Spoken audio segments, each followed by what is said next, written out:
আজকে যে বিষয় নিয়ে আমি আলোচনা করব সেটা হচ্ছে অত্যন্ত গুরুত্বপূর্ণ একটা বিষয়।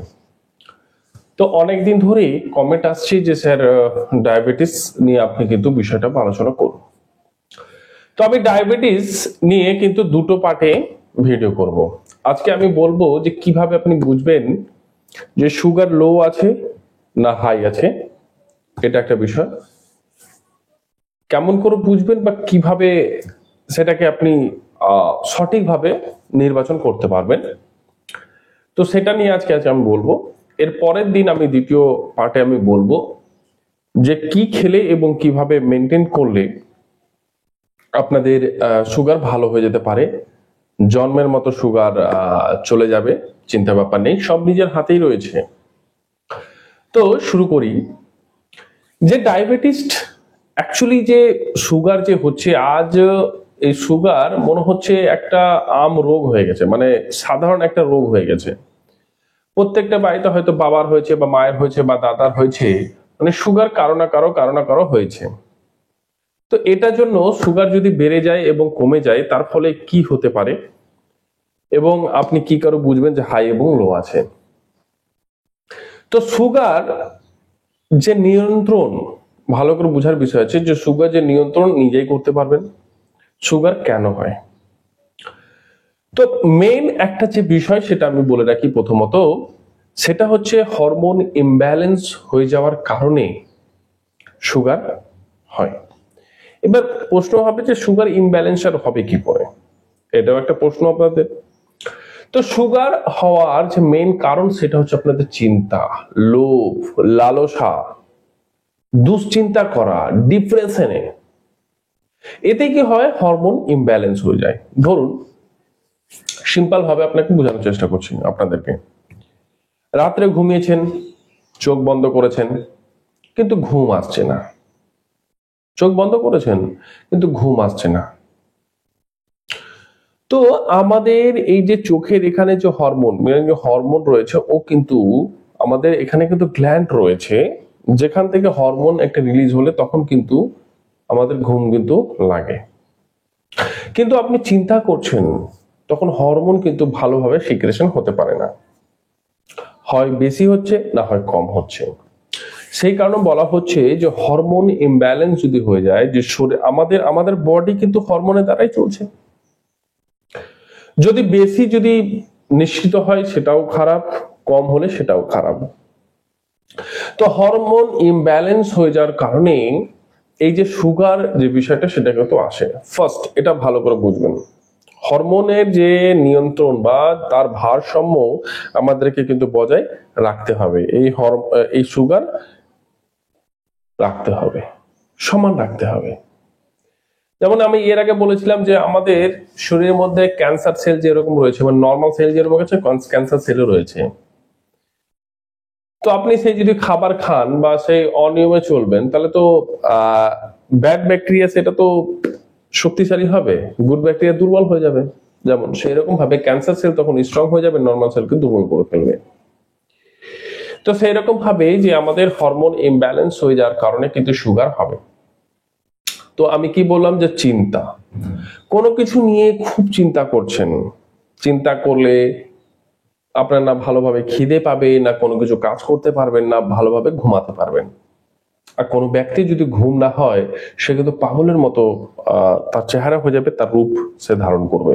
মানে খুবই দেখুন না যে একটু ঘুম কম হলে মাথা ব্যথা করে, সে দিনের পর দিন চিন্তার কারণে না তার ভালো লাগছে না তার ঘুম হচ্ছে। দুশ্চিন্তা, লোভ, কারো লোভ এত রয়েছে, লালসা, তো লোভ লালসা, ডিপ্রেশন, স্যার ডিপ্রেশনে চলে গেছে, খুব চিন্তা, গভীর চিন্তা, গভীর চিন্তা, এ আমার সাথে কেন হলো, কিসের জন্য হলো, কি কেন হলো, আমার সাথে কি উপরলা এরকম করে। তো এই চিন্তাগুলো করতে করতে কিন্তু তার শরীর তো অসুস্থ হবে হবে, বডির সব পার্টস ধীরে ধীরে কিন্তু নষ্ট হতে থাকবে।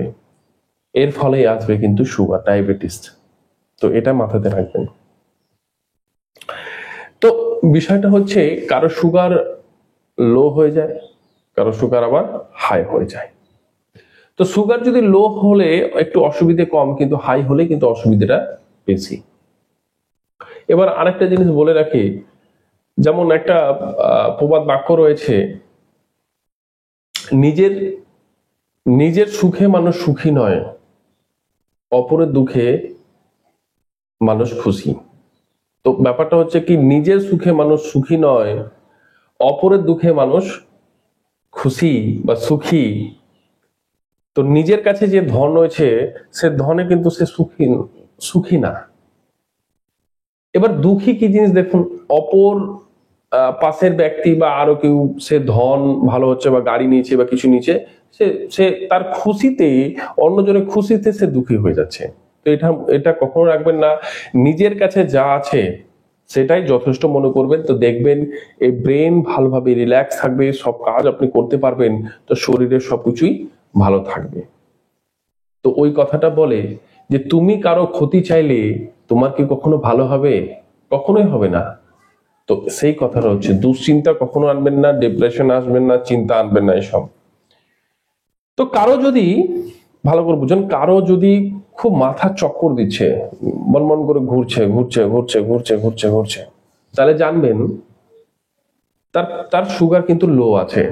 যদি অত্যাধিক মাথা যদি ঘুরে তাহলে ভাববেন লো আছে।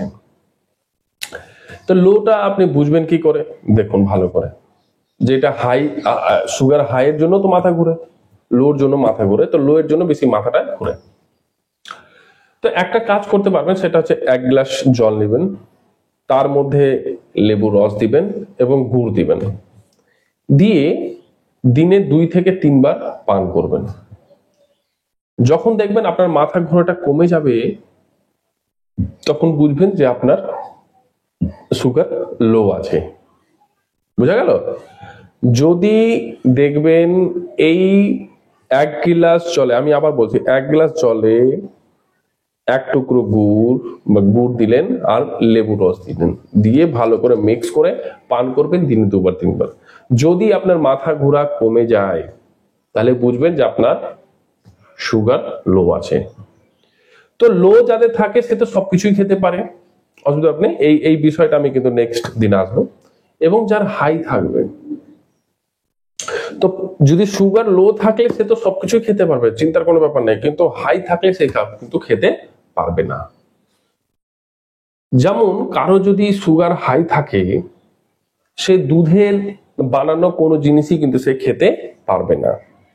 সুগার যদি হাই থাকে, শরীরের বিভিন্ন রকমের ধরনের রোগ কিন্তু সৃষ্টি হয়ে যাবে। কিন্তু একটা জিনিস মাথায় রাখুন, সুগার হয়েছে, আমি কিন্তু এর পরের দিন আমি কিন্তু নেক্সট ভিডিওতে বলবো যে হাই এবং লো।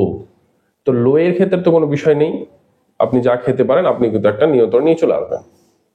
আর যেটা বললাম, লেবু, জল আর গুড়, এটা পান করলে ঠিকঠাক হয়ে যাবে। হাইয়ের ক্ষেত্রে কিন্তু অনেক কিছু বারণ রয়েছে, এবং কিভাবে আপনি নিজেকে ঠিক করবেন তো ভালো করে বুঝবেন। আমি ছোট্ট 2-1টা কথা বলে দিচ্ছি, যে কারো যদি সুগার হাই রয়েছে, সে দুধের বানানো কোনো জিনিসই সে খেতে পারবে না।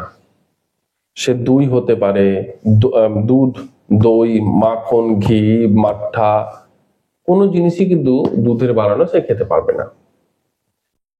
এবং মাথার মধ্যে আরেকটা জিনিস রাখতে হবে, যে সুগারের পেশেন্ট যারা হাই রয়েছে, তারা কিন্তু সকাল বা প্রত্যেকের জন্য এই নিয়মটা অ্যাকচুয়ালি প্রত্যেকের জন্য, সকাল 8টা থেকে 9:30টার মধ্যে কিন্তু খাবার খেয়ে নিতে হবে। দুপুরের দিকে কিন্তু ফল এসব খেতে হবে, এবং সন্ধে 5টা থেকে 6টার মধ্যে, মানে সূর্য ডুবার আগেই কিন্তু খাবার খেয়ে নিতে হবে সুগার পেশেন্টদের জন্য, সুগারের যে রোগী রয়েছে বা ডায়াবেটিসের যে রোগী রয়েছে তার জন্য।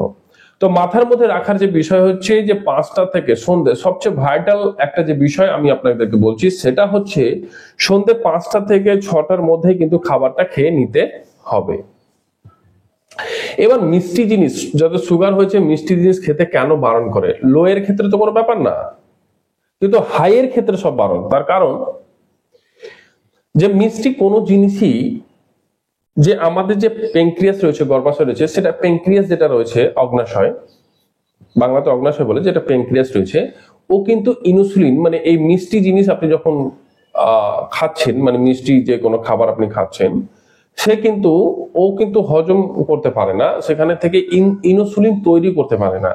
সেই কারণের জন্য যে সুগার পেশেন্টদের কিন্তু বারণ করা হয়। এবং সে সুগারকে যখন ইনসুলিনে মানে মিষ্টিকে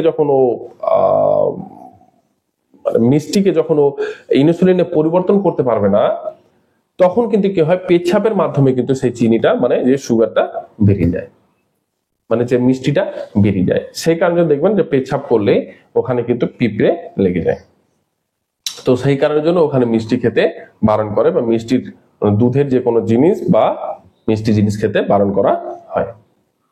তো এই ডায়াবেটিস নিয়ে কিন্তু আমি যে কি খাওয়া যাবে কি খাওয়া যাবে না এবং কোন নিয়মে বা কোন পদ্ধতিতে চলতে হবে সেই বিষয়ে কিন্তু আমি গাইড করব।